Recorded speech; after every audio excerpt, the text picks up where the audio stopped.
Mtazamaji wangu, nikusalimu kwa jina la Yesu Mwokozi wetu, na nikualike na kukaribisha tena katika kipindi kingine ndani ya hii wiki ambayo Mungu tena ametujalia kutupa nafasi na ili tuweze kuitenda kazi yake kama kanisa aliloliweka kwa ajili ya mwanadamu. Na kama ambavyo kanisa la Mungu aliweka kazi ndani ya kanisa, na ni kwa ajili ya kuzitangaza habari zake njema katikati ya mwanadamu, kumkumbusha yapasayo kutenda na yapasayo kwenenda. Na Mungu ametupa neema hiyo tena siku ya leo tupate kuendelea na somo letu ambalo sasa tunaenda sehemu ya pili, tunapoenda kujifunza tena. Na kabla hatujaendelea, hali ulipo neni tazama, kuombe sasa tena tukamshukuru Mungu, alafu tupate kuendelea. Tuombe. Baba yetu na Mungu wetu, Mfalme, Mungu wa uzima, asante kwa kibali na neema uliotupa tena siku ya leo, Bwana, kusimama Mungu katika madhabahu yako, Mungu aliyeajabu, ili Mfalme tukayanene yaliyo ya ufalme wako katikati ya watu wako. Baba, kupitia neno hili ambalo Baba umetubarikia kulinena tena katika siku ya leo, naomba likafanyike baraka kwa watu wako wanaolisikiliza na kulitazama, likabadilishe katika maisha yao, Mungu wa amani. Likafanyike baraka, Mungu wa uzima, likafanyike ufunguo wa kuwatoa sehemu moja ama kwenda sehemu nyingine. Ila moja, Mungu atazamaye na kusikiliza Baba, wacha Mungu maneno yako yakafanyike faida kwake. Inamwangusha yule shetani na kazi zake, Mungu, na mitego yake na kusudi lake lilo baya katikati, Mungu, ya maneno yako haya. Hana nafasi tena, Mfalme wa uzima, bali nguvu yako na uwezo wako, Bwana, vikatutangulie. Wacha tumwalike Roho Mtakatifu aliye mwalimu akatufundishe, aliye kiongozi tena, Mungu, akatuongoze ilivyo vyema. Tukufu wa jina lako kaonekane, Mfalme wa amani.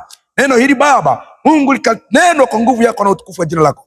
Baba, naye atamkayo machache, Mungu, nikukaribisha tena Mungu, ukaanze pamoja nasi Jehova, na kumaliza pamoja nasi kwa utukufu wa jina lako. Jina lako Yesu naomba nikiamini, amen. Bwana Yesu asifiwe. Mtumishi wa Mungu, ninayekuletea somo ama mafundisho haya ya neno la Mungu, majina yangu naitwa mchungaji Boniface Steveni. Niko kutoka kanisa la EAGT Bujola Kisesa katika mkoa huu wetu wa Mwanza. Imempendeza Mungu tena tupate kuendelea na kipindi chetu, sehemu yetu ya pili, na nimekuwa nikifundisha somo ambalo ni la muhimu sana, somo zuri kwa ajili ya maisha yako, somo ambalo litafanyika baraka napo utalisikiliza vizuri na kulitendea kazi. Litafanyika baraka kabisa katika maisha yako. Kwa hiyo nikualike na nikuhimize, nikusii kupata utulivu, unisikilize vizuri katika hili somo. Somo langu ninalofundisha linasema siri za mafanikio. Siri za mafanikio ama vyanzo vya kufanikiwa. Siri za mafanikio ama vyanzo vya kufanikiwa. Na nilikwambia ya kwamba mafanikio ni jambo la msingi na la muhimu sana katika maisha yako. Jambo la muhimu sana katika maisha yako. Lakini nikakwambia mafanikio ni jambo ambalo ni pana sana. Watu wengi wameshindwa kufanikiwa ni kwa sababu tu ya kutokujua kwamba jambo hili, mafanikio, lina siri kubwa sana na nzito iliyo ndani yake. Na katika somo hili ninachokifundisha ni kuifunua hiyo siri ili ukaijue, ili unapofanikiwa uwe katika mafanikio yenye amani, uwe katika mafanikio yenye kukuletea furaha, uwe katika mafanikio yenye kukuletea tumaini, sio yale mafanikio yenye kukuletea mateso. Watu wengi wamehisi hata kwa sehemu ndogo ile waliofanikiwa, lakini bado ile sehemu imebadilika kuwa tabu kwao, imebadilika kuwa maangamivu kwao. Lakini kwa nini wamekuwa katika hiyo hali? Ni kwa sababu ya kutokujua kwamba mafanikio mema, mafanikio mazuri, mafanikio yenye kudumu yamebebwa na nini? Nini kilicho chanzo chake? Nini kilicho chanzo cha mafanikio? Ninafikiri unaweza ukawa unafikiria na mimi kwamba ikitokea mtu leo hii, inawezekana ni rafiki yako ama ni ndugu yako, amepata fedha tu ghafla, ana fedha, mkaona na mamilioni ya fedha ghafla, watu wanachokiuliza mara nyingi watauliza amezipata pataje? Hilo swali utakalouliza, amezipatapataje fedha hizi huyu mtu? Kwa nini? Kwa sababu pengine tulikuwa tunamjua hali yake ilikuwa hali ya chini, lakini ghafla tu kafika katika hali ambayo ukiangalia katika ule muda uliotumia ni ghafla sana kufika pale. Swali wanaloliuliza watu ni kwamba amezipatapataje fedha hizi? Maana yake swali hili linamaanisha nini? Wanataka kujua nini chanzo cha yeye kuzipata. Kuna siri gani iliyofichika pale ambayo na wao wanatamani waijue. Bwana Yesu asifiwe. Bwana Yesu asifiwe. Kwa hiyo hii inatupa kutafakari na kufahamu kwamba kumbe mafanikio yana siri yake. Mafanikio yana siri yake. Mafanikio yana chanzo chake kinachoyaleta kufanikiwa, kinachoyasababisha yatokee. Na mafanikio tunayozungumza hizi ni zile, ni ile nguvu inayokuwa ikitenda kazi katika ulimwengu wa roho ya kibaraka. Sasa inapokuja kutokea katika mazingira ya kimwili, mtu mnamuona vitu katika macho ya damu na nyama. Hapa ndipo tukiona nyumba, tutaona gari, tutaona fedha, tutaona afya njema na vitu vingine, ndo tunasema mtu, unasikia watu wanaanza kusema mtu fulani kafanikiwa. Bwana Yesu asifiwe. Lakini kuna chanzo cha mafanikio, kuna nguvu ya baraka inayoletea mtu sasa kumiliki vitu. Bwana Yesu asifiwe. Bwana Yesu apewe sifa. Na mtumishi wa Mungu, nataka nikwambie, Mungu alivyouumba ulimwengu, Mungu anatembea katika mfumo. Mungu alitengeneza ulimwengu, akatengeneza mfumo wake, na kila kitu kinatembea ndani ya ule mfumo. Sasa usipojua kwamba jambo hili ni nini, mfumo wake umekaaje, mfumo wake unatembeaje, mfumo wake unaendaje, inaweza ikawa ni ngumu kwako kufanikisha hilo jambo unalotaka kulitenda. Kwa hiyo hapa tunapofundishana, ninapozungumzia vyanzo vya mafanikio ama siri za mafanikio, ninazungumzia katika Mungu ule mfumo aliyouweka, kwamba kuna mifumo aliyoweka ambayo ni kama malango ya kupitisha baraka. Ndo zile sasa, ukiyafahamu yale malango ambayo ndivyo vipitishio vya vile baraka zako unazozitamani, ukizifahamu, ukazichika, ukazielewa, ukatembea pamoja nazo, ndio utaona sasa ule muunganiko mzima wa kubarikiwa kwako unakuja katika maisha yako. Bwana Yesu asifiwe. Bwana Yesu asifiwe. Nikwambia, mafanikio kitu kinawatesa watu. Watu wengi wanahangaika huku na kule tafuta mafanikio. Hata wewe unanisikiliza unatafuta mafanikio, hata unayesoma unatafuta mafanikio. Hayuko mtu mwenye akili timamu katika dunia tulionayo ambaye anaweza sema hawezi tafuta mafanikio, ambaye anaweza sema yeye hataki kufanikiwa. Kila mmoja anatamani kufanikiwa, lakini kinachosumbua kuona watu wanahangaika, mpaka wengine wanatoa kafara, mpaka wengine wanakwenda kwa waganga, wanapitia mapito magumu, wanakutana vitu vigumu, wanafungiwa vitu vigumu, wanaambiwa vitu vigumu. Shida ni kutokujua wapi panaweza kufungua mafanikio kwa ajili yao. Ni kutokujua haya mafanikio tunayoyazungumza yanakujaje, yanapatikanaje, wapi yanatokea, wapi ambapo ukipaelewa, ukapaishi, ukapatunza, utaona kufanikiwa kwako. Bwana Yesu asifiwe.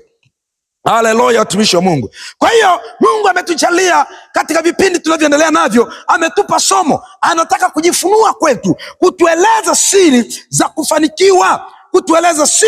za kufanikiwa, Nilikwambia kwamba mtumishi wa Mungu, ukiuliza nini maana ya kufanikiwa, watu wengi wamekuwa na tafasiri sio sahihi. Kuna wengine wanahisi labda ni kupata fedha ama kitu fulani, wanahisi ndio kufanikiwa. Lakini nilikwambia unaweza ukawa na fedha, lakini kumbe bado katika tafasiri halisi ya kufanikiwa hujafanikiwa, japo hiyo mali na fedha uliyo nayo ni sehemu ya kufanikiwa, lakini si kwamba ndio ujumla wa kufanikiwa. Ndio maana nikakwambia ujumla wa maana ya kufanikiwa ni ule ujumla wa mambo yote. Ni ule ujumla wa mambo yote. Kufanikiwa ni nini? Kufanikiwa ni ule ujumla wa mambo yote yanayompatia mtu ama mwanadamu furaha, amani, upendo na tumaini. Bwana Yesu asifiwe. Bwana Yesu apewe sifa. Ujumla wa mambo yote yanayoweza kumpatia mwanadamu amani ndani ya maisha yake, yanayoweza kumpatia mwanadamu furaha ndani ya maisha yake, yanayoweza kumpatia mwanadamu akawa na upendo ndani yake, yanayoweza kumpatia mwanadamu akawa na tumaini la kesho. Bwana Yesu asifiwe. Maana unaweza ukawa na fedha ila huna tumaini la kesho. Unaweza ukawa na mali ila huna tumaini la kesho. Lakini kama unavyo hivyo na unalo tumaini la kesho, hapo katika jumla hiyo ndiyo tunasema, hiyo ndiyo maana halisi ya ujumla wake katika habari ya kufanikiwa. Bwana Yesu asifiwe. Kwa nini nakwambia hivyo? Kwa sababu mimi nimekutana na mtu mmoja ana fedha nzuri tu, maisha mazuri, jenga nyumba nzuri, ana fedha nzuri kabisa, fanya kazi nzuri, na yuko na usafiri mzuri. Lakini nikakutana naye mazingira ya asubuhi, nikana kwamba ndipo anaamka na hajapiga hata mswaki wala kunawa uso. Na katika mazingira niliyokutana naye ni katika mazingira ambayo sasa ni ya center, ni mjini. Nimekutana naye pale na namuuliza, leo umewahi kutoka nyumbani hata hujapiga na hata kunawa uso? Ananiambia, mchungaji, unavyoniona hivi nimelala kwenye gari. Alivyoniambia nimelala kwenye gari, amekuaje huyu mtu kulala kwenye gari? Kwa sababu najua, nafahamu maisha anayoishi, nafahamu nyumba aliyo nayo nzuri kabisa, nyumba ya kifahari. Inakuaje? Ananiambia, nikahisi labda kwa sababu niko kutingwa kwa majukumu, ama labda gari lake liliharibika, ama nini kilichotokea. Na kama gari liliharibika angeweza kutumia usafiri mwingine akaenda. Nikataka kujua kwa nini ananieleza amelala kwenye gari. Ananiambia, mchungaji, nyumbani sina amani. Nyumbani sina amani kabisa. Mimi na mke wangu hatuna amani. Nyumba inafika wakati, mchungaji, naiona nyumba yangu chungu. Naona kwenda nyumbani ni ghadhabu. Kwenda nyumbani na kwenda gerezani. Naona kama kwenda nyumbani ni shida. Wakati naamua kwamba bora tu sasa nilale katika hii gari. Umekosekana upendo, maana yake lile tumaini limepotea. Lilipokuwa limepotea, inafika wakati sasa mtu huyu katika moyo wake ana kama vile hajafanikiwa, hana kufurahia yale mafanikio yake. Mafanikio mazuri ni yanayompa mtu amani. Mafanikio mazuri ni yanayompa mtu furaha. Mafanikio mazuri ni yanayomjengea mtu upendo. Mafanikio mazuri ni yanayokupa uhakika wa kesho yako, kwamba hata ikitokea Mungu amekuchukua, maana yake umemaliza safari yako na mwendo wako katika ulimwengu wa dunia tunayoishi, bado unalo tumaini la kuishi katika maisha ya yule umilele. Hayo ndiyo mafanikio mtumishi wa Mungu. Ndio maana mtumishi wa Mungu mmoja akaandika kwenye maandiko, anaandika anasema, hata ungefaidi vitu vyote, ukavipata vitu vyote vya ulimwengu huu, ukaukosa ufalme wa Mungu, maana yake ukakosa tumaini la kesho, umepata faida gani? Wewe mtu anamne, bado uko na hasara. Maana yake hata ukipata fedha, lakini kama hauna amani, hauna furaha, hauna upendo, hauna tumaini, bado katika tafsiri halisi ya kufanikiwa tunasema haujafanikiwa.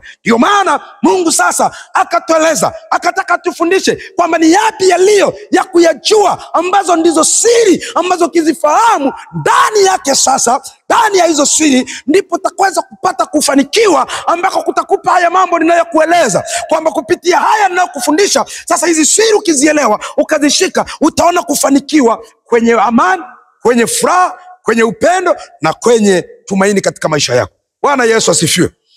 Na katika kipindi hiki sasa tunaenda sehemu yetu ya pili, maana ama siri ya pili ya kufanikiwa, siri ya pili ya mafanikio, ama chanzo cha pili cha mafanikio. Na sitaweza kurudia chanzo cha kwanza cha mafanikio kwa ajili ambaye pengine ukubatika kunitazama na kunisikiliza kipindi nafundisha, kipindi changu cha kwanza ile chanzo cha kwanza ama siri ya kwanza ya mafanikio.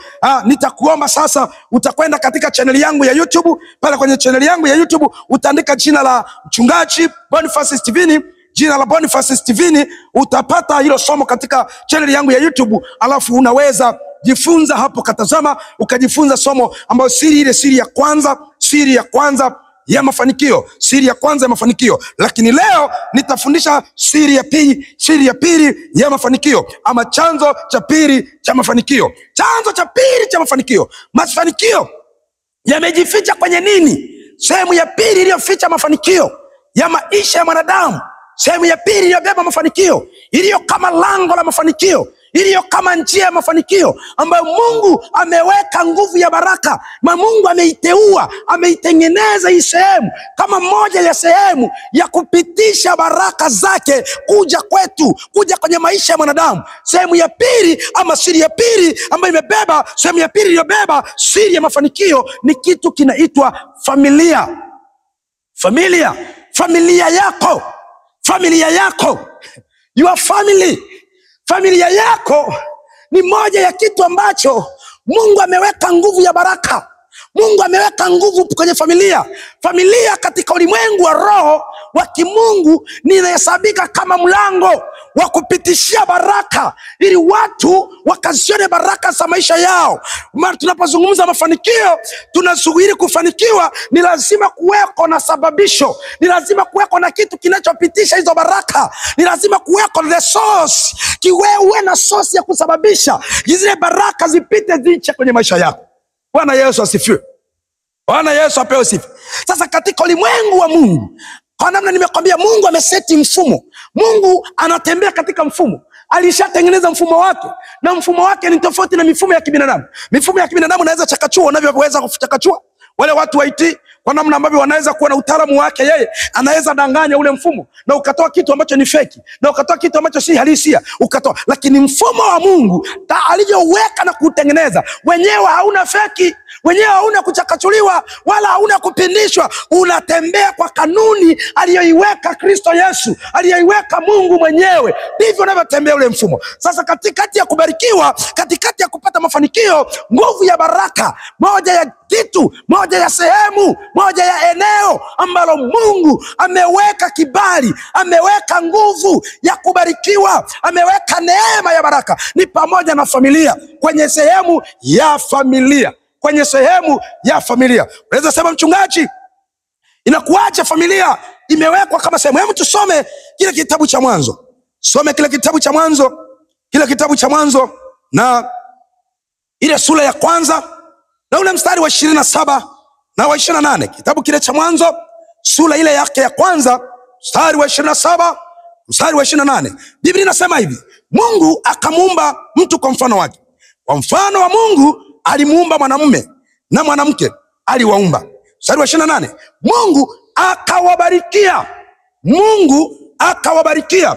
Mungu akawaambia, zaeni mwongezeke, mkazijaze nchi na kuzitiisha, mkatawala samaki wa baharini na ndege wa angani na kila kiumbe chenye uhai kiendacho juu ya nchi. Kwa pale mwanzoni mstari wa 28 anasema Mungu baada ya kuwa ameianzisha familia yake ya kwanza, familia ya mwanadamu ya kwanza ambayo ilianzishwa na Mungu muumba mwenyewe, mwanzilishi wa yote, aliyeanzisha familia yake ya kwanza.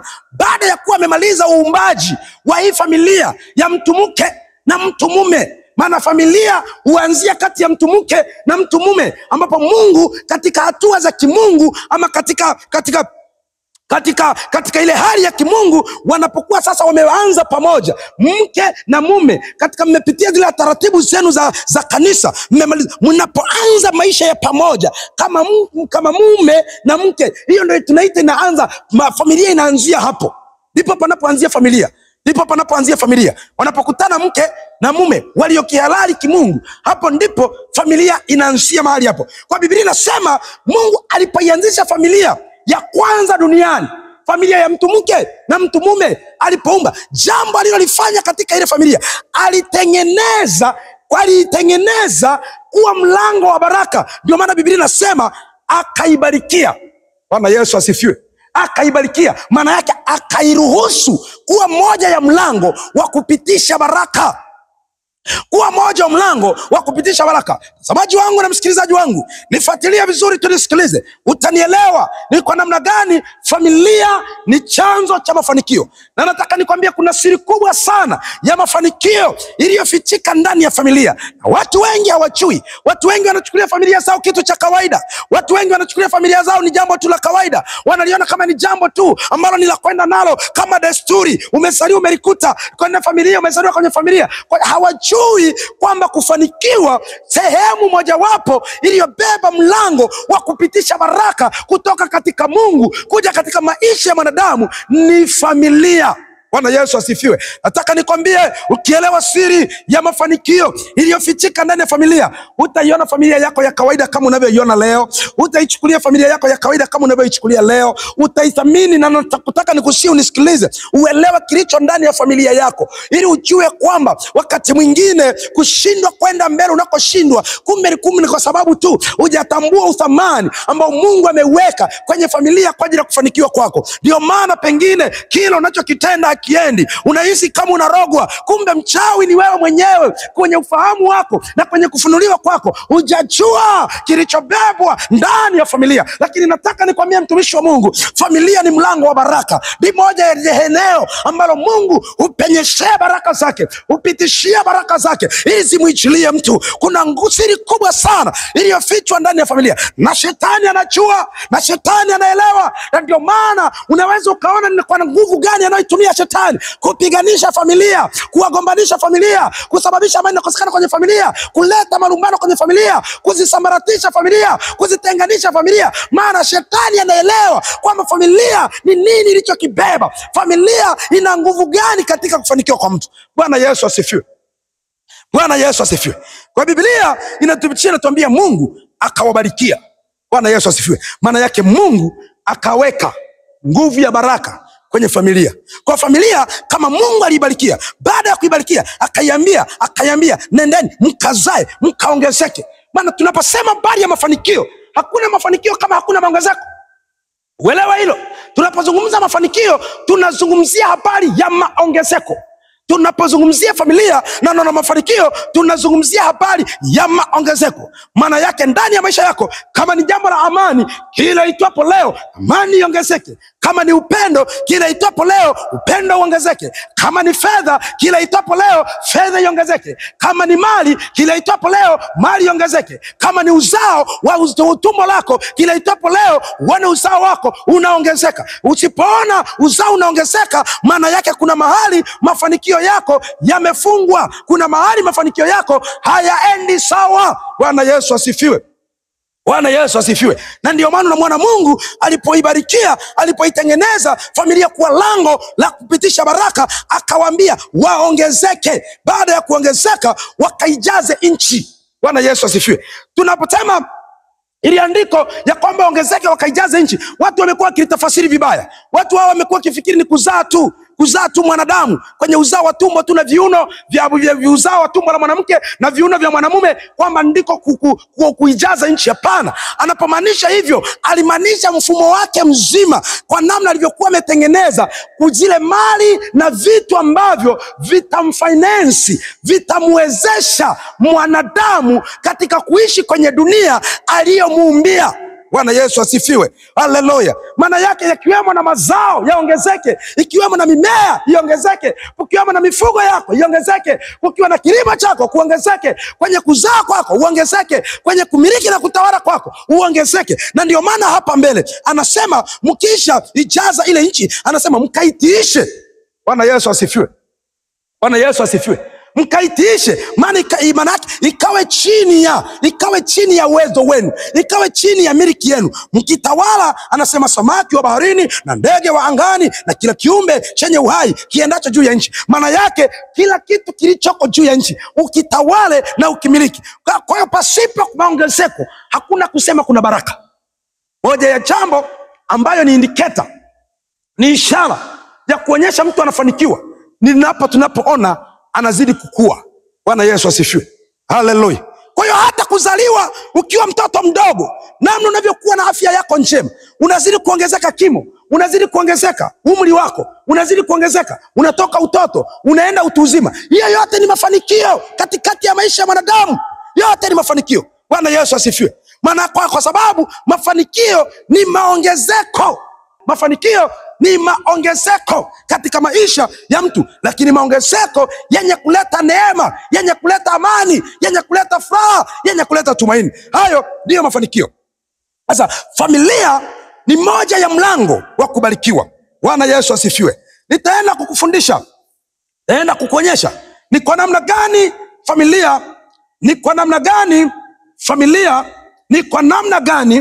familia ni mlango wa kufanikiwa. Ni kwa namna gani familia ni chanzo cha mafanikio. Ni kwa namna gani familia ilivyobeba siri ya mafanikio. Ni kwa namna gani familia ilivyobeba siri ya mafanikio.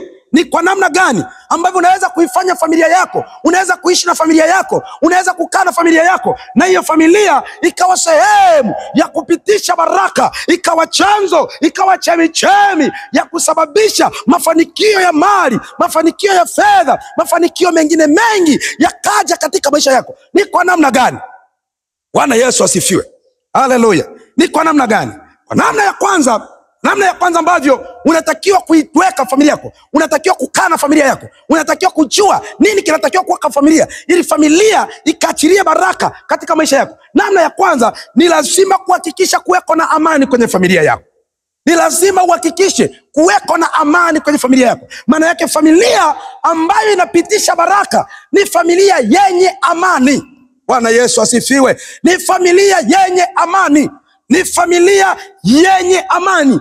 Familia yenye amani ndiyo inayoweza kusababisha baraka zikapenya, zikamwendea mtu. Ndio maana unaona shetani anachokitafuta. Shetani anachukia sana amani ndani ya familia. Shetani anapiganisha amani. Familia yote ile ambayo ina amani, vita yake juu ya shetani ni kubwa sana. Na shetani anapiganisha kuhakikisha ile amani inaondoka, kuhakikisha amani inatoka. Maana anajua kwamba akiondoa amani, amefunga mlango wa kubarikiwa.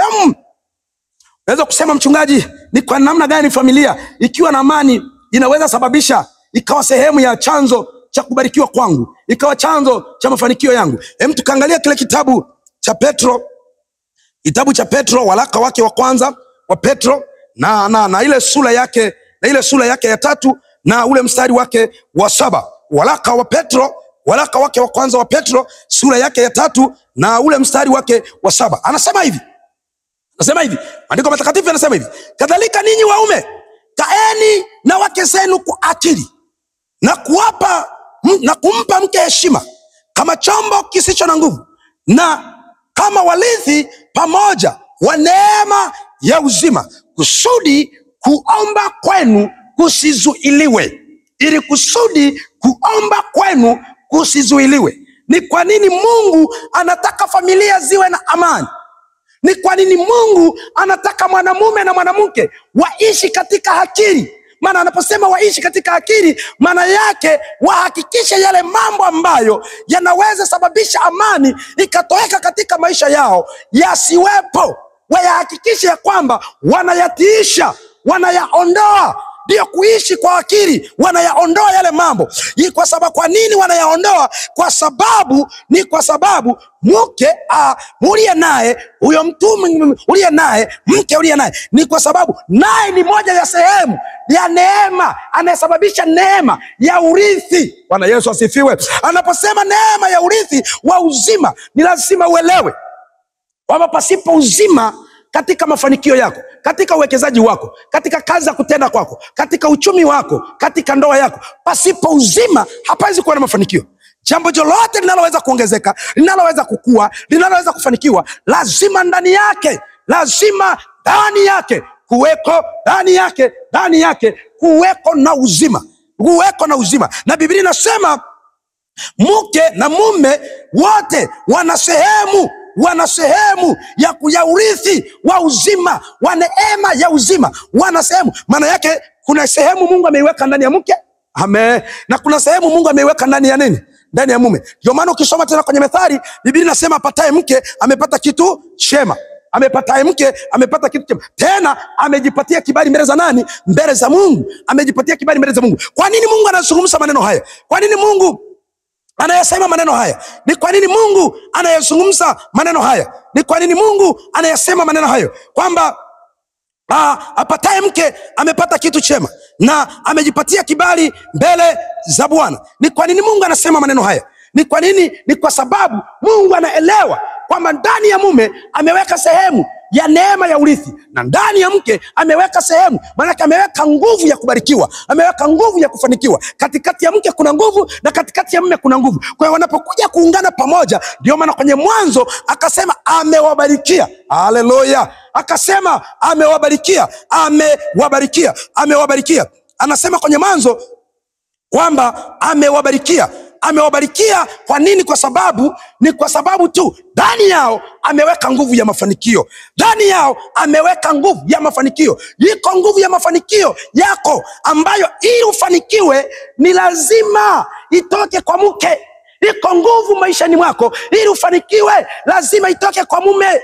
Ndio maana unaweza ukaona kuna familia walifanikiwa, mke na mume wakatafuta mali vizuri, wakafika mahali palipoingia marumbano, palipoingia matengano, palipoingia ugomvi, unaona zile mali na zenyewe zikakimbia. Ukaona hata ukifika mahakamani wanakuambia mnagawana. Kwa nini nakwambia mnagawana? Kwa sababu katika ulimwengu wa roho ili kufanikiwa kuna nguvu inatoka pande zote mbili. Kuna nguvu inatoka upande wa mke, kuna nguvu inatoka upande wa mume. Ndio maana familia zilizofanikiwa kujenga misingi ya amani, zilizofanikiwa kuweka misingi ya amani katikati ya familia zao, katika zimefanikiwa, zimeona mafanikio, zimeona maendeleo, zimeona maongezeko, zimeona kwenda mbele. Kwa nini? Kwa sababu wote wawili wamekuwa katika sehemu ya kuchangia kufanikiwa kwao. Bwana Yesu asifiwe. Wamefanikiwa katika kufanikiwa kwao. Ndio maana na mimi ninakwambia katika siku ya leo kwamba Mungu ameweka nguvu ya mafanikio, ameweka nguvu ya mafanikio katikati ya nini? Ya hii familia mbili. Nilikuwa nakwambia kwenye kile kitabu cha Methali sura ya 18 na ule mstari wake wa 22 kwamba apataye mke amepata kitu chema. Apataye mke amepata kitu chema, naye amejipatia kibali mbele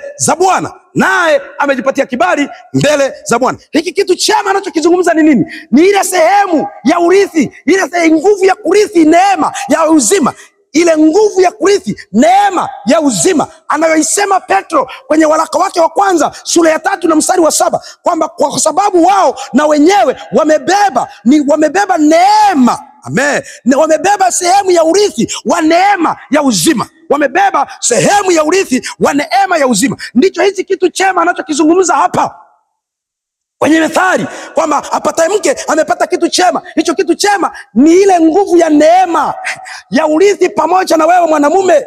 Ukisema mwanamume unakwenda peke yako, unasalau mke wako, umuoni kama ni sehemu ya mchango kwenye mafanikio yako. Katika ulimwengu wa kufanikiwa umefeli, katika ulimwengu wa kufanikiwa umeanguka, katika ulimwengu wa kufanikiwa bado uko nyuma, utahangaika. Pengine unaweza tumia nguvu kubwa, unafikiri hata hapo ulipo unaona kama una mafanikio, kumbe Mungu alikuwa na umoja, Mungu alikuwa na amani katikati ya ndoa yenu.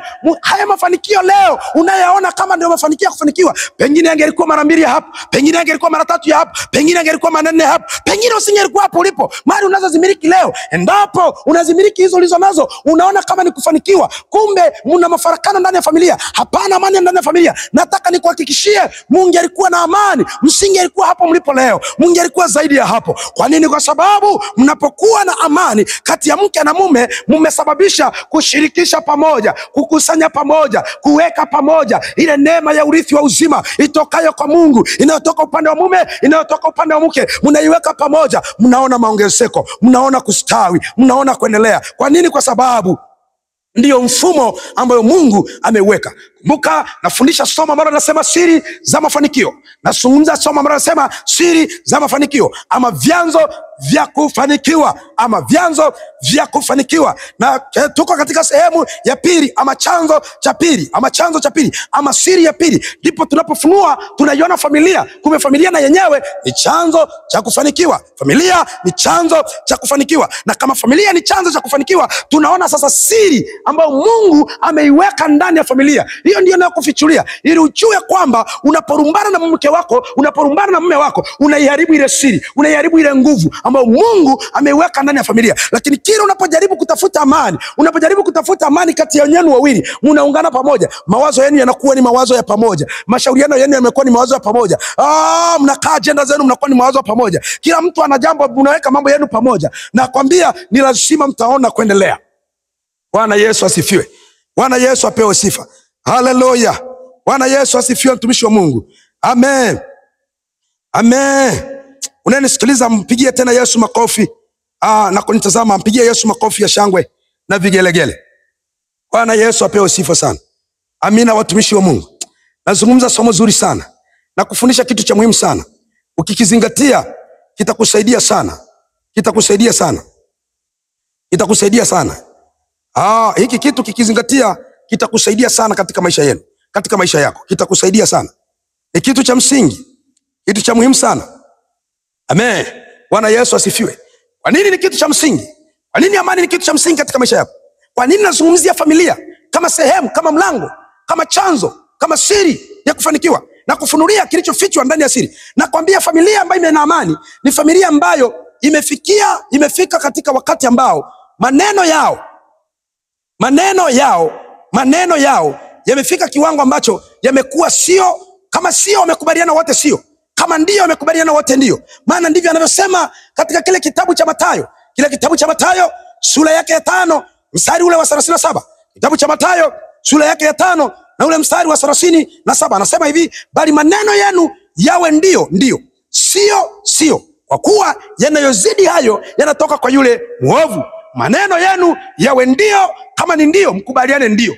Kama mmekubaliana ili hatufanyi, mkubaliane hatufanyi. Para naposema kama mkubaliane sio, maana yake kama tumekubaliana hatufanyi, tumekubaliana wote hatufanyi. Kama tumekubaliana tunafanya, tumekubaliana wote tunafanya. Familia yenye amani ni familia ambayo mke na mume wana desturi ya kukaa pamoja kwenye kupanga mipango yao, kwenye kupanga mikakati yao, kwenye kuweka malengo yao, wakakubaliana pamoja, wakawa na mashauriano ya pamoja. Ukimkuta watu familia ambazo hawawezi kupanga kwa pamoja, mpenyo wao. Ndio maana sasa utakuta kuna kupambana, unatumia nguvu kubwa sana, unafanikiwa kidogo, unatumia nguvu kubwa sana, lakini kupenya ni kidogo. Kwa nini? Kwa sababu mmeruhusu magombano, mmeruhusu upinzani. Na Biblia inadhihirisha, inasema mnaporuhusu upinzani, ndio yeye anasema kwa kuwa yanayozidi hayo yanatoka kwa yule mwovu. Maana yake mkigeuza familia yenu, katikati ya ndoa yenu, katikati ya familia yako, mkageuka mwanamke akawa CCM na mwanamume akawa Chadema, maana yake mle ndani mkaishi kama vyama vya upinzani. Utakuta kwamba Chadema anapinga sera za CCM, na CCM na yenyewe anaweza kupinga sera za nini? Akapinga sera za Chadema. Sasa mkibadilika pale, maana yake ninaposema mnakuwa CCM na Chadema, nikiwa na maanisha, sina tafsiri mbaya, nikiwa na maanisha kwamba mnageuka kuwa wapinzani.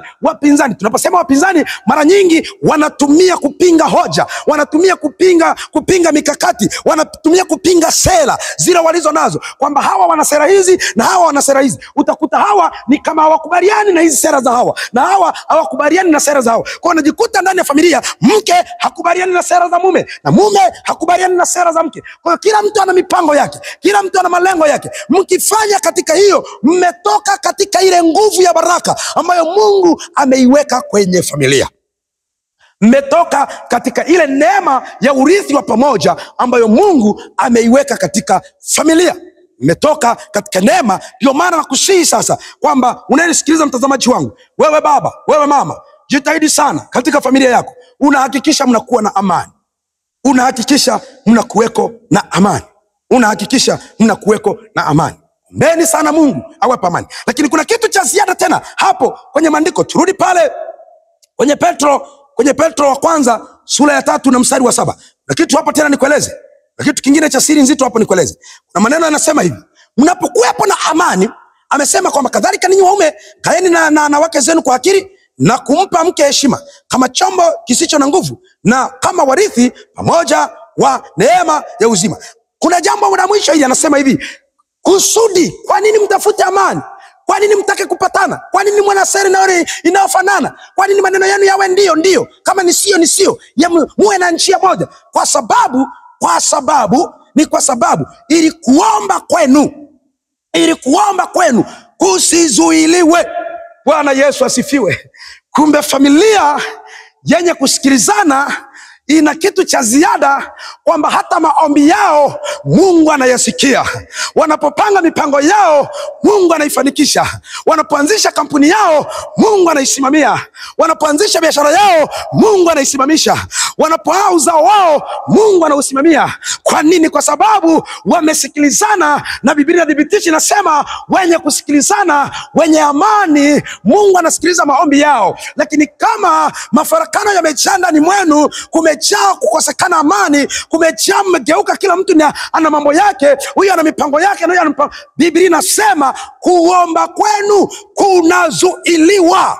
Kuomba kwenu kunazuiliwa. Anaposema kuomba kwenu kunazuiliwa, maana yake ile nguvu ya baraka iliyowekezwa na Mungu kwenye mlango wa familia haiwaijilii, inazuiliwa, inafungwa. Haiwezi kuja juu yenu, haiwezi kuja juu yenu ikazaa mafanikio, ikazaa matokeo, ikazaa neema ya Mungu. Kwa nini? Kwa sababu ya malumbano. Na ndio maana unaona hayo malumbano mlio nayo ameyapanda shetani, ameyaleta shetani, ameyaingiza ibilisi. Kwa nini ameyaingiza? Kwa sababu anajua, anaelewa vizuri kwamba kupitia mahali penye malumbano, Mungu hasikilizi maombi ya watu hao, Mungu atembei pamoja na watu hao, Mungu aketi pamoja na watu hao. Ndio maana mtumishi wa Mungu, ninakwambia jambo hili ni jambo siri nzito sana, ninakufunulia katika mafanikio yako. Ndio maana unaweza kuwa umefanikiwa kwenye mali na fedha, lakini bado unalia, huna amani, huna furaha. Kwa nini? Kwa sababu ndani ya familia hakuna amani. Lakini ukiwa na fedha, ukaona mali, na ndani ya familia yako kukawekwa na fedha, amen, kukawekwa na amani, utaona mkono wa Mungu. Utaona mkiishi kwa amani, mkifurahia matunda mlioyavuna, mkifurahia matunda mlioyapata. Nakumbuka siku moja nilikutana na mama mmoja. Yule mama akawa analia, ana huzuni kubwa. Yule mama hana furaha, maisha yake hayana furaha, moyo wake hauna furaha, amejaa huzuni. Nikapata kuzungumza naye, namuuliza, mama, shida ni nini? Yule mama anadondosha machozi, analia, ananiambia, mchungaji, ninateseka sana, ninahangaika uzao, ili tumbo kuzaa. Anapiga tumbo, anasema kuzaa kunanitesa. Alipokuwa anapiga tumbo, anaeleza kuzaa kunamtesa. Mimi nikajua labda ni tasa, hakubahatika kupata mtoto. Ndipo nikapata uchungu, nikatamani kujua machungu aliyonayo yule mama. Mimi nafikiri kwamba labda ni tasa kuzaa. Ananiambia, hapana mchungaji, nimezaa katika tumbo langu, wako watoto 5 wametoka katika tumbo langu. Namuuliza, nini kinakuliza mama? Ananiambia, mchungaji, pamoja na kuwapata watoto 5, lakini ninalia na uchungu sawa sawa na mama ambaye hajazaa, sasa na mama ambaye hajapata mtoto. Namuuliza, kwa nini? Yule mama analia, anasema, mchungaji, watoto wangu wameniharibikia, watoto wangu wamekuwa na maisha ya hovyo, watoto wangu wamekuwa waizi, watoto wangu wamekuwa vibaka, wamegeuka wavutaji wa bangi, wamegeuka sasa wataki kufanya kazi, wanageuka wananitesa hapa nyumbani. Nina umri umeenda, nilitaraji sasa nitapumzika. Maana ndivyo ilivyo kawaida ya familia, ndani ya familia, baba na mama.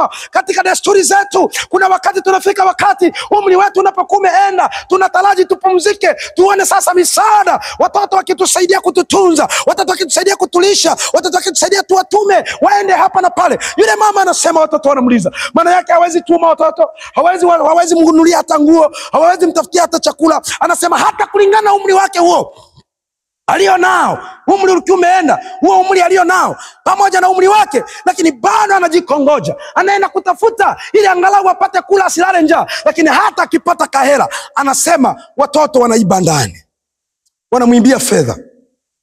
Waweza ukata, na wewe ni shahidi, hezi kaoni watoto wako wamefika wakati sasa, hata ukiweka hata TV ndani, anafungua, anaenda kuuza, nabeba vitu vya ndani, anaenda kuuza.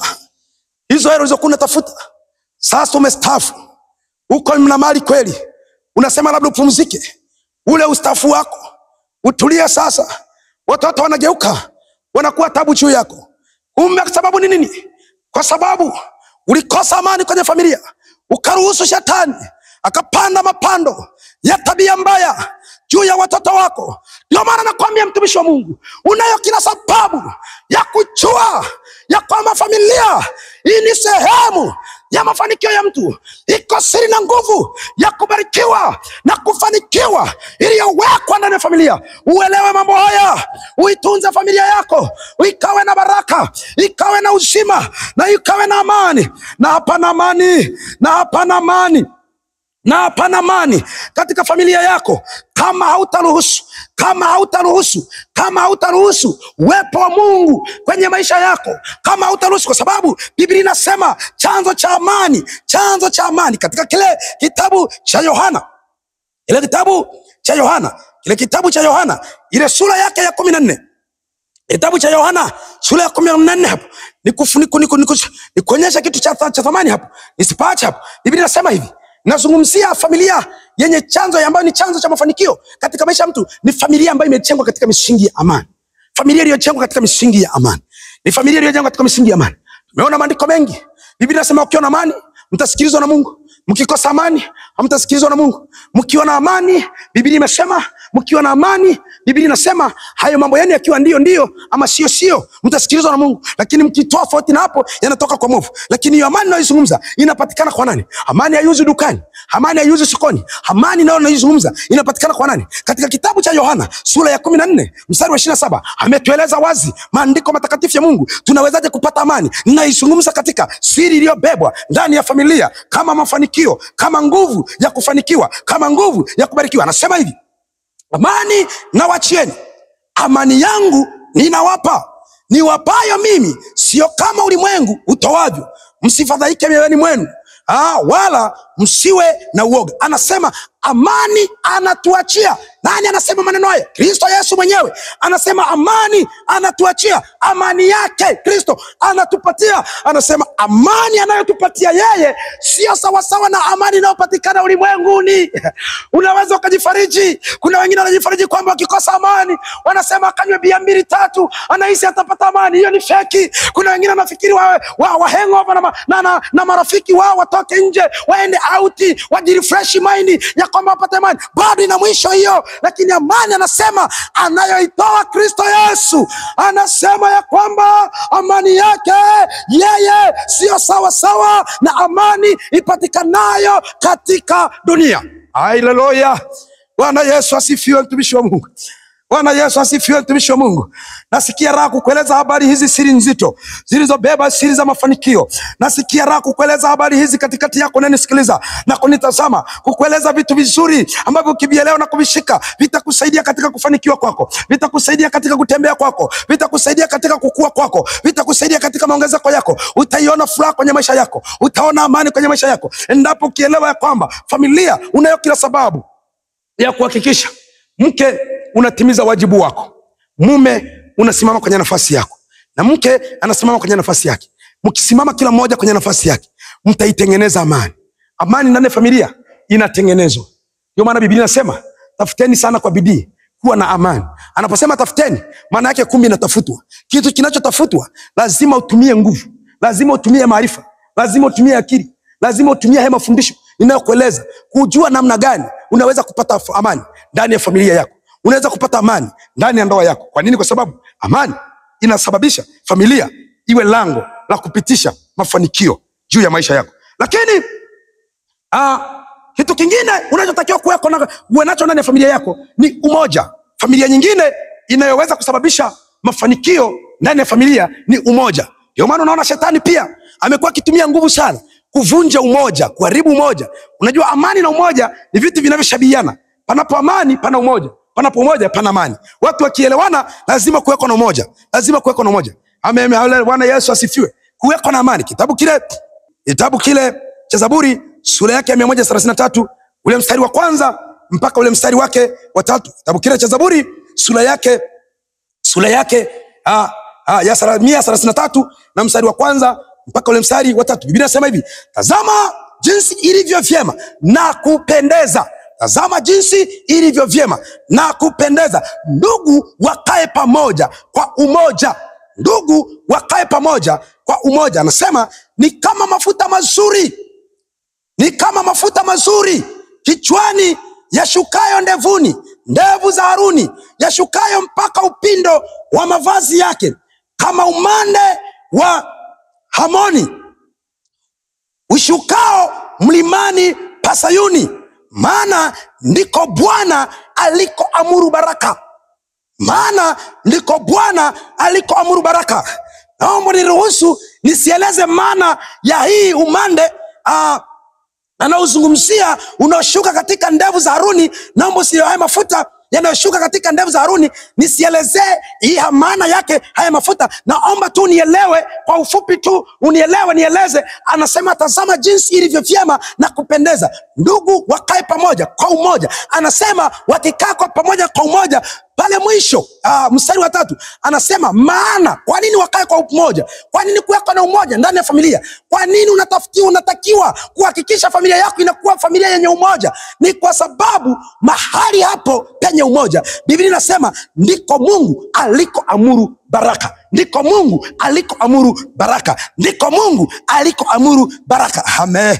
Haleluya. Anasema maana ndiko Bwana alikoamuru baraka, naam uzima hata milele. Alikoamuru baraka, naam uzima hata milele. Wapi Mungu alipoamuru baraka zikae? Wapi Mungu alipoamuru mafanikio yaonekane? Wapi Mungu alipoamuru mafanikio yaje? Ni katika familia yenye umoja, yenye amani, yenye kusikilizana. Hapo hali hapo Mungu amepamuru. Mungu amepamuru pawepo na baraka. Bwana Yesu asifiwe. Haleluya, mtumishi wa Mungu. Bwana asifiwe sana. Bwana Yesu asifiwe. Naomba niruhusu nikimbie. Naomba niruhusu nikimbie. Maana natamani hii sehemu ya pili katika hiki kipindi chetu tuimalize. Tumalize tueleze siri iliyobebwa ndani ya familia. Ni kwa namna gani familia inafanyika kuwa mlango wa kufanikiwa kwa mtu. Bwana Yesu asifiwe. Kipengele cha 3 ama sifa ya 3 yenye familia ambayo imebeba baraka, imebeba kufanikiwa kwa mtu. Jambo la 3 nataka ulielewe kwenye familia yako, nataka unilinde, nataka ulitunze, uliingize, uliishi kwenye familia yako, ni kwenye kuitunza familia yako. Kwenye kuitunza familia yako. Kuitunza familia yako kwenye nini? Kuitunza kwa familia yako kwenye kula, chakula, mavazi na malazi, mahali pa kulala, mavazi ya watoto wako, mavazi ya familia. Watumishi wa Mungu nisikilizeni. Baba na mama mnanisikia, nisikilizeni. Nyinyi wenye familia nisikilizeni. Kuna watu hawajajua kwamba kwenye kuitunza familia kuna maombi ambayo yanaombwa kupitia wale watoto wetu tunaowazaa. Wale watoto wanapokula chakula wakashiba, haleluya, kuna maombi wanatuombea kwenye utafutaji wetu.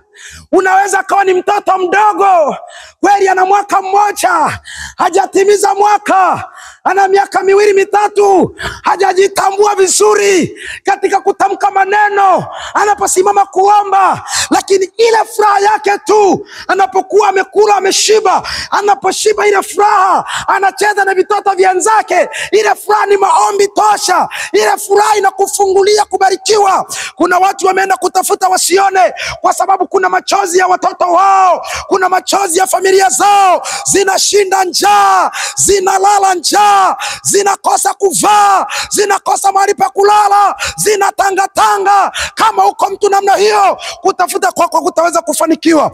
Kutafuta kwako utaweza kuona baraka, utaweza kuona milango inafunguka, utaweza kuona unatembea. Kwa nini? Kwa sababu umesababisha watoto walie. Vile vitoto vidogo, mtumishi wa Mungu, vya miaka 2 kajitimiza mwaka, kana miezi 6, mama yake umemnyima chakula, kamekosa chakula, kale katoto kanalia njaa. Yale machozi ni laana juu yako, yale machozi ni kitanzi juu yako, yale machozi ni mkosi juu yako, yale machozi yanaleta bara juu yako. Ndio maana nataka nikwambie, maana kuna watu hawana desturi ya kutunza familia zao, ya kujua familia zao wamekula nini, ya kujua familia zao wamevaaje, ya kujua familia zao na mahali pa kulala au hapana. Nataka nikwambie, uliye na tabia hiyo, badilika leo. Kwa nini? Kwa sababu kama unatamani kufanikiwa, ni lazima ukubali.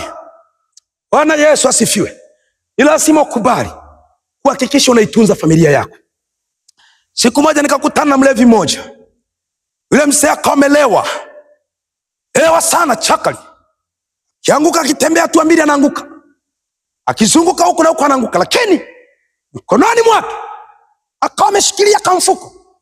Kale kamfuko kana dagaa ndani yake, kana dagaa. Dagaa amenunua, wamemfungia vizuri. Kila akianguka akiamka, anaamka na kale kamfuko kake kadagaa. Kila akianguka akiamka, anaamka na kale kamfuko kake kadagaa.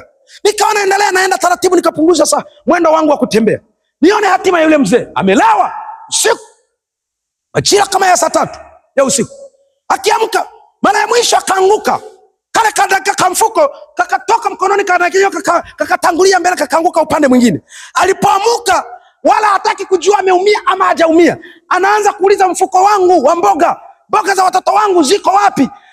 Nilikuwa na mboga za watoto wangu hapa, nikawa nimeziona, nikasogea nikazichukua, nikampa mkononi mwake. Lakini nikataka kumuuliza kwamba mbona umeamuka? Swali la kwanza unauliza mboga, anasema watoto. Nina watoto, sinyone nimelewa. Hii ni mboga kwa ajili ya watoto wangu. Nifike watoto wangu wale.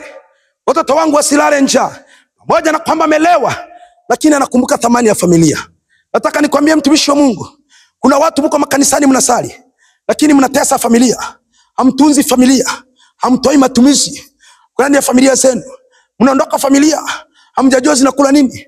Wote mna afya njema. Huko baba na mama, mna afya njema. Mnaacha familia inalala njaa. Mama unasema kwamba baba hajatoa.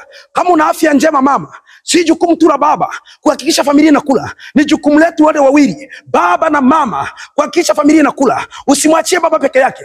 Mama usimwachie baba peke yake. Baba usimwachie mama peke yake. Wote, Biblia imesema, wote mna sehemu ya kubeba neema ya urithi pamoja, ya uzima pamoja na familia. Maana yake wote mna sehemu ya mchango ya kuhakikisha familia. Inawezekana baba ametangulia katika haki, ametangulia mbele ya safari, umebaki mama, utaki kulaza watoto njaa. Maadamu Mungu amekupa afya njema, watunze watoto wako. Tafuta chakula watoto wako wale. Acha kuwashindisha watoto wako njaa. Wape chakula wale. Kama ni baba una watoto, yawezekana mama ametangulia mbele za haki. Baba hakikisha watoto wanakula. Usiwatese watoto. Usioe mke mwingine ukasababisha watoto wako uliowazaa kwa tumbo lako unawacha na watesa. Siku moja nikaenda kusuluhisha kesi moja ya ndoa. Ikawa nimeitwa mahali fulani, mtoto wangu mmoja kameniita, nimeenda kusuluhisha kesi ya ndoa. Ile kesi nakutana yule mwanamume ambaye nimeenda kusuluhisha, amekimbia, ameiacha familia yake. Yuko na familia na watoto watatu waliotoka kwenye viuno vyake. Amezaa na yule mama watoto watatu.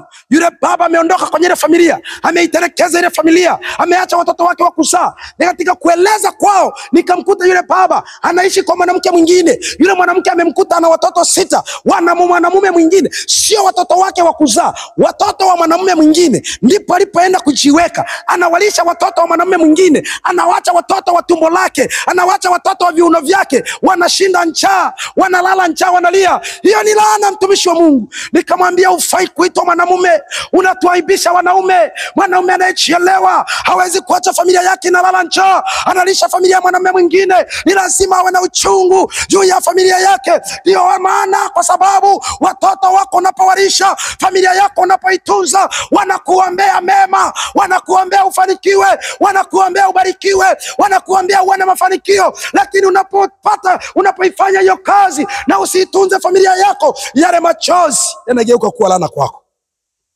Bwana Yesu asifiwe. Bwana Yesu apewe sifa. Haleluya, mtumishi wa Mungu.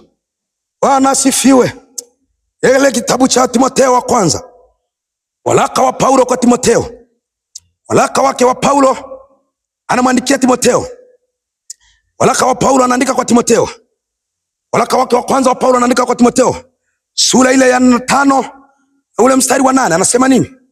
Ile sura ya 5 ule mstari wa 8 anasema hivi: lakini mtu yeyote asiyetunza walio wa kwake, yani wale walio wa nyumbani mwake hasa, yani wale wa nyumbani mwake hasa, ameikana imani, tena ni mbaya kuliko mtu asiyeamini.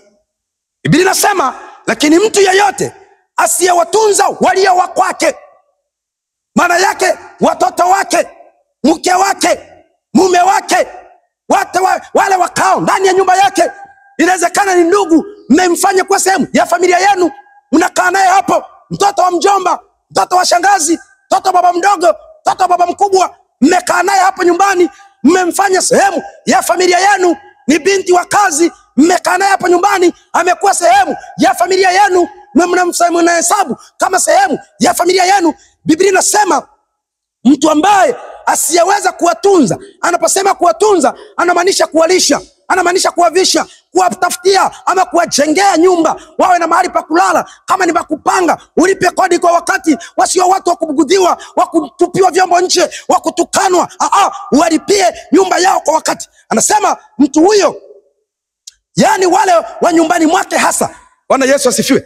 Anaposema wa nyumbani mwake hasa, anamaanisha hasa sana, zaidi sana, umuhimu sana, watoto wake, wa mke wake, mume wake, wale wa damu yake, baba na mama, wale yatoka kwenye waliomzaa, wale wa nyumbani kwake, wale ndugu wa karibu, ndio anasema wa nyumbani mwake. Hasa anasema ameikana imani. Yani mtu huyo hafai kuitwa ameokoka, hafai kuitwa anayesali, hafai kuitwa anaenda kanisani. Tena inasema yeye ni mbaya kuliko ambaye hajaamini. Tunaposema ambaye hajaamini, tunamaanisha mpagani ambaye hajampa Yesu maisha, mtu ambaye ni mtu wa mataifa. Biblia inasema mtu asiyetunza watu wa nyumbani kwake ni mbaya kuliko mnywa pombe, ni mbaya kuliko mzinzi, ni mbaya kuliko ambaye hajampa Yesu maisha. Kumbe kitendo cha kutokuitunza familia yako, cha kutokuhakikisha familia yako inakula, ni kitendo cha laana, ni kitendo cha kujilani, ni kitendo cha kujitafutia mikosi, ni kitendo cha kuondoa mkono wa Mungu kwenye baraka zako, kwenye mafanikio yako. Bwana Yesu asifiwe. Sikiliza mtumishi wa Mungu, kwenye kuwapa elimu na ujuzi wa mambo mengine mbalimbali, unapopambana na familia yako, Mungu amekujalia, amekubariki, una watoto 3, una watoto 5, una watoto 6, una watoto 10, kwa kadiri idadi ambayo Mungu amekupa. Ukingangana na wale watoto, ukapambana na wale watoto, ukawafutunza wale watoto, ukavitoamo, pambana, somesha. Hata kama hali yako ni ya duni, wewe pambana kwa vibarua hivyo hivyo unavyovifanya. Hangaika na hakikisha watoto wako wanasoma. Mimi ninayo ushuhuda wa familia moja pale kijijini kwetu. Na ushuhuda wa familia moja. Ile familia ilikuwa na watoto. Baba na mama wa ile familia, wazazi wao walikuwa na hali duni sana ya maisha. Walikuwa ni watu maskini wa kutupwa. Kule kijijini tunaposema ile familia hata kuku tu haina. Yani ukiwa maskini wa mwisho, maana yake hata kuku na nyumbani kwako hauna. Ile familia hata kuku haikuweko. Maana yake walikuwa ni familia duni sana, maskini sana. Walikuwa waliishi kwa vibarua, kwa kupalilia mashamba ya watu. Wanashika mashamba ya watu kupalilia. Ndivyo walivyoishi. Lakini yule baba na yule mama walijitahidi sana kuhakikisha watoto wao wanakwenda shule. Shule hizi za kawaida hizi ambazo wengine wameshiba wanaziita yebo, walioshiba wanaziita sio Asante Mkapa. Hizo zina elimu, inafaa, inaweza kukupelekea mtoto wako kufika, kufanikiwa na kubadilisha historia ya maisha yako pakubwa sana.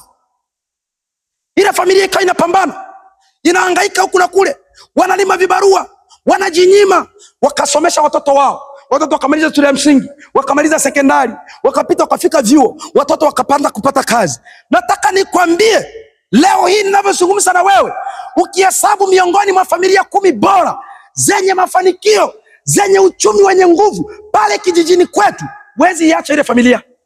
Wezi iacha ile familia. Ni moja ya familia sasa imefanikiwa.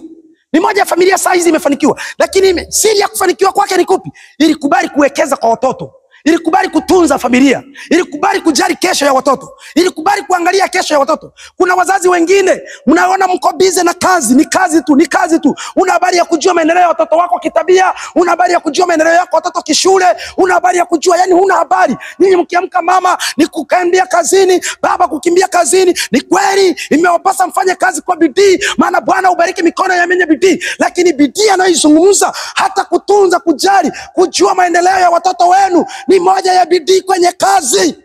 Ni moja ya mafanikio. Unaweza ukafanya bidii ya kutafuta hela, ukaasahau watoto wako, ukajikuta umeharibikiwa watoto. Kazi ina faida gani kwako? Majumba uliyomiliki yana faida gani kwako? Hayo magari unayoendesha yana faida gani kwako?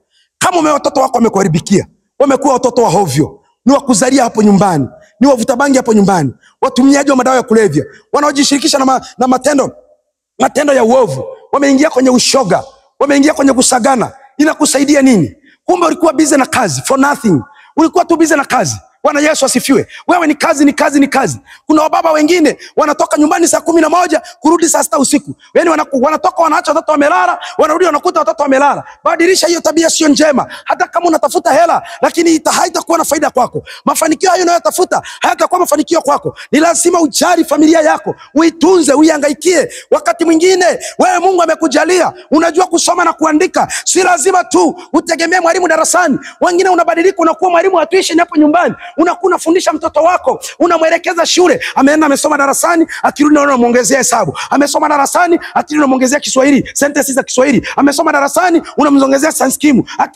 Unavyomuongezea, unapata muda kukaa naye, unamshauri, unamtazamisha katika kufanikiwa, unamtazamisha kuepukana na tabia mbaya, unamtazamisha kama ni binti, unamtazamisha kwenye kuepukana na mavijana wa kiume, kama ni mwanamke wa kiume, unamtazamisha kuepukana na vijana wa kike, unamweleza unamweleza yale mambo ambayo yanaweza sababisha kuua ndoto zake, yanaweza sababisha ndoto zake zisitimie. Unamweleza yale mambo. Unamweleza uzuri wa kusoma mpaka afike amalize elimu yake, afike ngazi za juu. Unamweleza uzuri, unamwendesha. Biblia inasema hivi kwenye kitabu cha Mithali. Biblia inasema hivi. Bwana Yesu asifiwe. Biblia inasema hivi, mwelekeze mtoto katika njia impasayo, naye hata iacha hata akiwa mzee. Bwana Yesu asifiwe.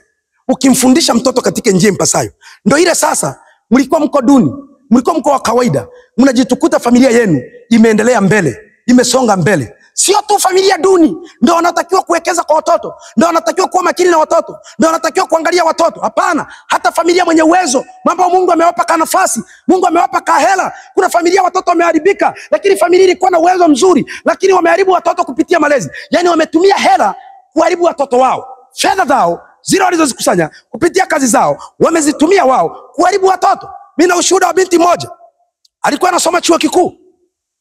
Pindi anasoma chuo kikuu, yule binti walikuwa na rafiki yake ambaye ni ndugu yangu. Pindi anasoma chuo, wazazi wa yule binti walikuwa wanampa yule mtoto matumizi tu, matumizi nje ya malipo, vitu vingine vyote, matumizi binafsi. 500,000 kwa mwezi, 500,000 kwa mwezi, wakati mwingine mpaka 700,000 kwa mwezi. Yule mtoto kutokana pia na chuo kilivyo, vyuo vikuu vina uhuru wa mtu kujiendesha mwenyewe. Yule mtoto leo hii maisha aliyo nayo ameharibikiwa. Bora ambaye angeishia la 7, bora mwenye mtoto ambaye ameishia la 7 anaonekana wa maana kuliko yule mzazi ambaye yule mtoto wake amemaliza chuo kikuu. Sasa fedha yake imemsaidia nini? Bwana Yesu asifiwe. Unaweza kutumia vibaya mafanikio yako kuleta mangamivu kwenye familia yako. Unaweza kutumia vibaya fedha zako kuleta mangamivu kwenye familia yako. Ndio maana nataka nikueleze siri ya mafanikio iliyobeba kwenye familia, kwamba lazima uchue kwamba hata malezi ni moja ya sehemu ya kuifanya familia iwe chanzo cha mafanikio yako, iwe chanzo cha kufanikiwa kwako.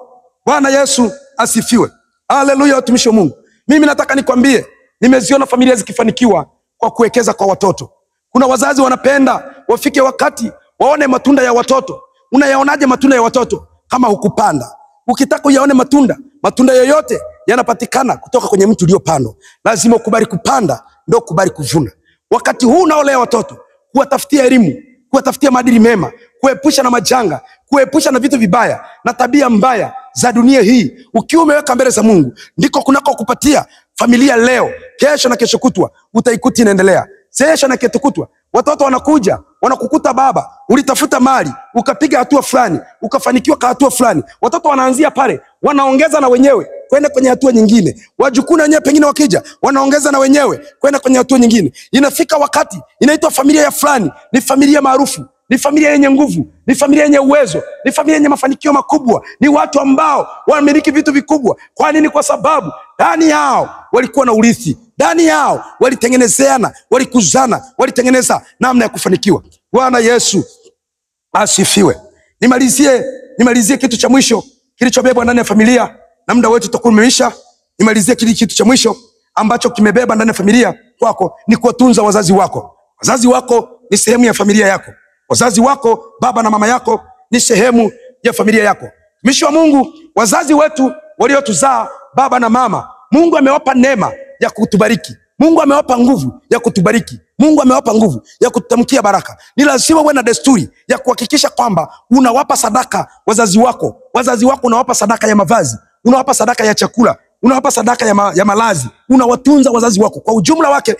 Kwa muda wetu ili nitalieleza tu kwa ujumla wake, uelewe kwamba kuna yale maneno unayompa mzazi wako kitu, anayatamka, anakwambia mwanangu ubarikiwe, Mungu akuzidishie, Mungu akuinue, Mungu akutangulie. Yale maneno ni ya thamani sana. Wakati mwingine yale maneno ukiyakosa, hata kama mimi ni mchungaji wako, sina nguvu hiyo ya kukutamkia hayo maneno. Kuna nguvu ya baraka iliyowekwa ndani ya mchungaji, yeye amepewa sehemu yake, lakini pia kuna nguvu ya baraka iliyowekwa ndani ya mzazi wako wa mwili aliyekuzaa. Hiyo nguvu haiko kwa mchungaji. Mchungaji akikwambia atakupa hiyo nguvu, anakudanganya. Ni lazima ukaitafute kwa baba na mama yako wakutamkie hayo maneno, ukaipata hiyo nguvu, ukabarikiwe. Itakusaidia kukufungulia milango, kukufanyia safari yako iwe nyepesi.